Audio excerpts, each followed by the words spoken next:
Liza Soberano at Enrique Hill mahal pa rin ang isa't isa.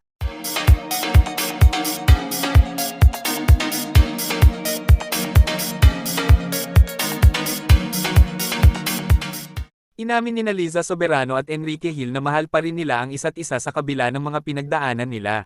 Sa isang panayam, naging bukas ang dalawa sa pagbabahagi ng kanilang tunay na nararamdaman. Ayon kay Liza, hindi naging madali ang kanilang pinagdaanang pagsubok bilang magkapareha. Samantala, sinabi naman ni Enrique na nanatili ang respeto at pagmamahal niya para sa aktres. Ipinahayag nilang pareho silang natuto at mas naging matatag bilang individual. Bagamat may mga pagkakataong nagkalayo sila, hindi raw tuluyang nawala ang koneksyon nila. Pinili umano ng dalawa na maging tapat sa kanilang sarili at sa kanilang mga taga-suporta. Gayunpaman, nilinaw nilang nais muna nilang pagtuunan ng pansin ang personal na paglago. Umani ng iba't ibang reaksyon mula sa publiko ang kanilang pag-amin. Marami ang umaasang magiging mas malinaw sa tamang panahon ang susunod na kabanata ng kanilang relasyon. And this are Chika for today mga ka-showbiz, sana nag-enjoy kayo.